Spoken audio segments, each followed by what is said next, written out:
Boxing update mga idol, Ricky Hatton nagbigay ng opinion sa naging laban ni Fury at Usyk. Sabi ni Hatton, I think it was a great fight. The round with the knockdown, what a round. Tyson how he stayed on his feet. He must have bounced off every corner.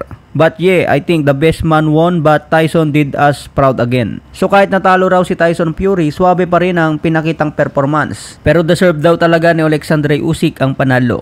Nakaka-proud naman daw ang ginawa ni Tyson Fury. Pero kinulang lang ang performance kaya natalo. Matatandaan mga tol, si pambansang kamao Manny Pacquiao ang dumurog kay Ricky Hatton. Sabi pa ni Ricky Hatton noon bago lumaban kay Pacman, paulit-ulit daw ang galawan ni Pacman, paulit-ulit ang hook. Pero pagdating pala sa laban hook shot ang tumama kay Hatton at natulog. Si Floyd Mayweather Sr. ang kinuwang trainer ni Ricky Hatton pero hindi pa rin umobra. Pinatulog ni Pacman sa round 2. Sa ibang banda naman, Alexandre Usyk baka hindi siya tatanggalan ng titulong IBF. Ayon nga sa payag ng IBF, bibigyan nila ng palugit si Alexandre Usyk. Gusto raw kasi ng matchmaker ng Saudi Arabia na manatili pa rin ang pagiging undisputed champion ni Usyk bago ang rematch kay Tyson Fury. Mas maganda raw kasi kung nakataya pa rin ang undisputed belt sa magiging rematch. Para naman mas ganahan si Tyson Fury.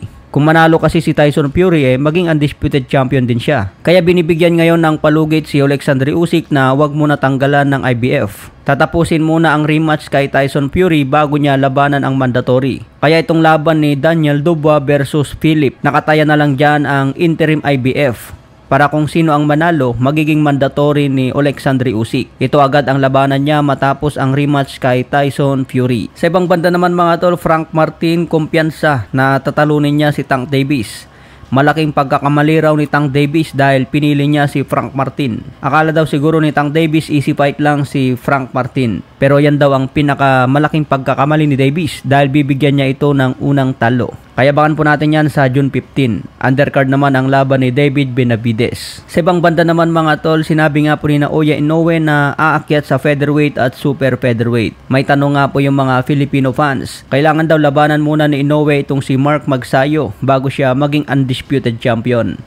Pero sa ngayon mga tol, wala naman hawak na titulo si Mark Magsayo. Kaya kahit hindi labanan ito ni Naoya Inoue, wala naman titulong makukuha kay Magsayo. Pero kung makakuha ng titulo si Magsayo sa super featherweight bago pa umakyat si Naoya Inoue, pwede siguro silang magtapat. Ang katanungan ngayon ng mga fans, kakayanin daw ba ni Mark Magsayo itong si The Monster Naoya Inoue? Mas malaki si Mark Magsayo mga tol, pero kung aakyat si Inoue, magkapares na lang sila ng timbang.